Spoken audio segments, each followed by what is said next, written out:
A história sem final do Ted, o Escavador.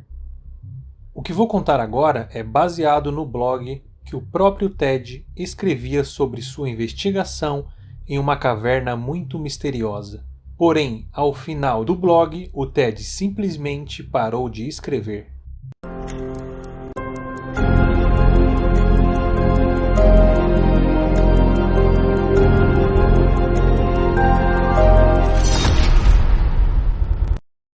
Em 30 de dezembro de 2000, Ted, juntamente com seu amigo anônimo B, estavam em uma viagem com fins para estudar geologia das cavernas. No passado, por conta de um acidente, B acabou ficando com alguns problemas de locomoção, porém, isso nunca o desanimou em continuar com os estudos nas cavernas. Não sabemos o paradeiro dela, mas a caverna que os dois iriam investigar era uma caverna aparentemente comum. Era uma caverna que, ao seu fim, uma galeria relativamente ampla e que possuía uma sala que tinha um pequeno buraco na parede. Esse buraco saía uma forte corrente de ar e um ruído que era tênue e constante. Com o auxílio de uma lanterna, Ted olhou pelo buraco e viu uma paisagem estreita e larga, mas acima de tudo parecia um local que ainda não tinha tido a visita de nenhum homem. Então, eles se animaram e achou que seria uma boa ideia investigar o que havia além daquele buraco. Porém, para atravessar esse buraco, seria necessário que seu tamanho fosse aumentado em muitas vezes, pois possuía o tamanho de mais ou menos um punho. Ted e B então decidiram voltar outro dia munidos de equipamento para que o processo de abertura do buraco fosse realizado. Porém, eles não sabiam o que os aguardava. Voltaram com os equipamentos no dia 27 de janeiro e inicialmente pensaram que seria um trabalho muito simples. Porém, apesar de possuírem várias ferramentas, eles perceberam que seria um trabalho mais complicado para conseguir de fato abrir aquele buraco. A parede da caverna era muito dura, porém eles seguiam quebrando. Ted deu o nome do local de Tumba de Floyd. Floyd Collins foi um americano explorador de cavernas. Desde criança possuía a reputação de possuir uma grande habilidade em ser um grande explorador de cavernas. Ele era conhecido por ter descoberto várias pequenas cavernas próximas às zonas rurais aonde morava com sua família. Ele, eventualmente, acabou descobrindo uma extensa caverna na fazenda de seu pai, que ficou conhecida como Floyd Collins Crystal Cave. A família tinha a ideia de utilizar a caverna para cobrar pela sua visita. Porém, apesar de uma grande e bela caverna, ela não possuía uma localização privilegiada e acabava perdendo turismo para outras cavernas mais bem localizadas da região. Por conta disso, Floyd Collins colocou seus esforços em encontrar outra caverna em alguma outra localização privilegiada. Em 1925, ele acabou fazendo um acordo com um fazendeiro, dono de um terreno aonde uma possível caverna chamada Sand Cave se encontrava. O acordo era a partilha de 50% da caverna, caso Floyd Collins conseguisse encontrá-la e provasse que pudesse ser utilizada para o turismo. Um dia depois, após a jornada começar, o fazendeiro, sem respostas de Collins, começou a ficar preocupado e foi em sua busca. Floyd Collins tinha acabado preso dentro da caverna, porém a sua localização era de tão difícil acesso que, mesmo com a ajuda de muitas e muitas pessoas, Floyd acabou falecendo de fome. Ao passo em que o trabalho era executado, parecia que um vento cada vez mais forte manava daquele buraco. Eles revezavam o trabalho para tentar abrir o caminho, e apesar do cansaço, eles seguiam assim por vários e vários turnos. Uma vontade muito grande de habitar aquele local tomava e empurrava eles a continuarem com o trabalho. No dia 10 de fevereiro, B teve uma ideia de levar o seu cachorro para a caverna. Porém, ao passo em que o cachorro chegou lá embaixo, coisas estranhas começaram a acontecer.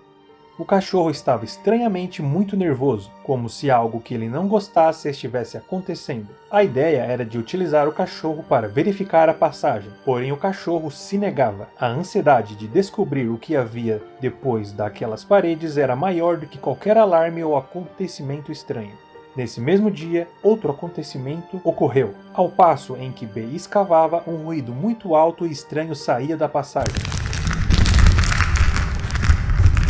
Quando B ouviu isso, ele ficou completamente pálido. Desde esse dia, assumiu um semblante mais sério.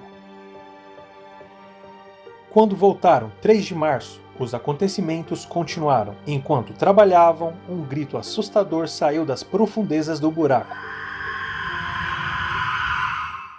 Ted ficou paralisado olhando para o buraco. Ele se virou para olhar para B e o mesmo estava com uma expressão de horror.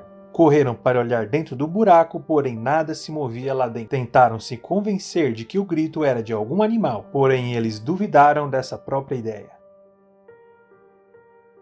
No dia seguinte, o momento esperado chegou. O buraco já era grande o suficiente para que Ted pudesse entrar com metade de seu corpo e continuar limpando as rochas no caminho para conseguir entrar. Com grande dificuldade, ele foi se espremendo em um local muito apertado e finalmente conseguiu passar pelo buraco.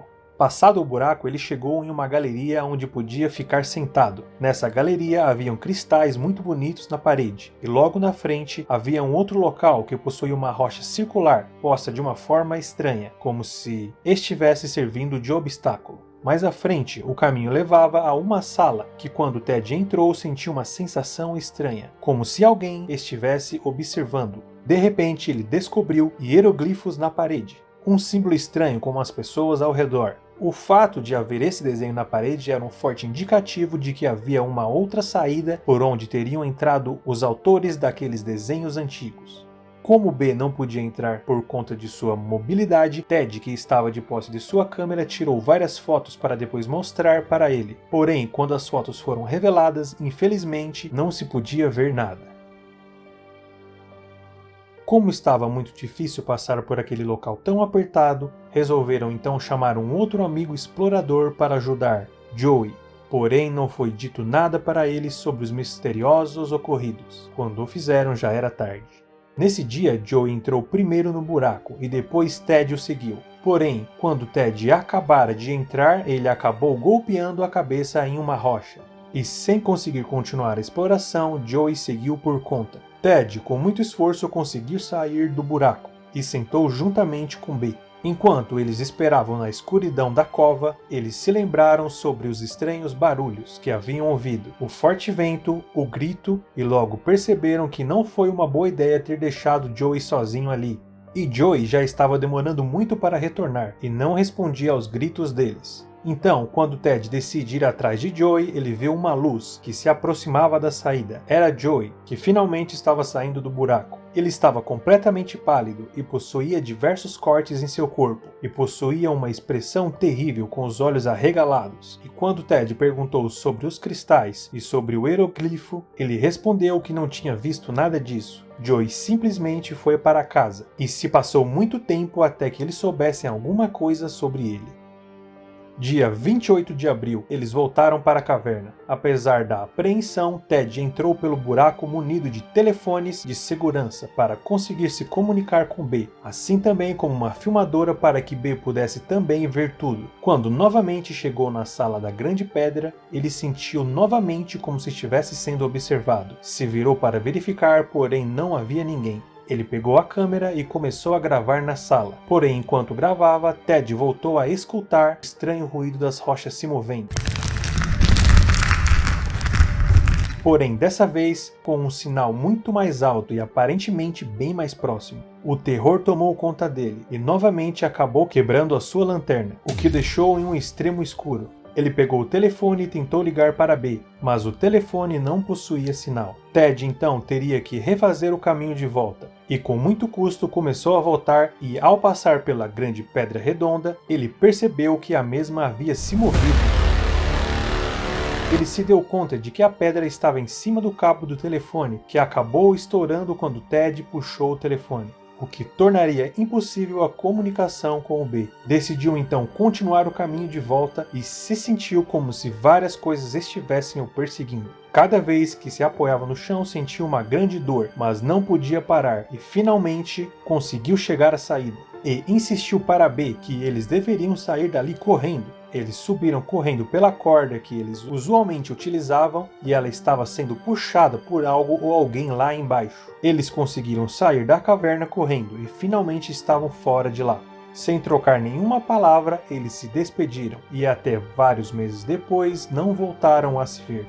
Desde então, Ted ficou meses sem sair de casa, não comia nem dormia bem. Um dia começou também a escutar ruídos em sua casa, como se tivesse alguém nela. Certa noite escutou fortes sons de passadas. Ted pegou uma pistola que havia comprado e desceu para ver o que estava acontecendo, e percebeu que havia uma sombra que estava o observando. Saiu correndo para a rua, entrou no carro e começou a dirigir sem rumo, até que chegou novamente até a misteriosa caverna. Quando chegou lá, viu que existia outro carro estacionado. Era Joey. Ambos se viram e marcaram de voltar no dia seguinte para descer.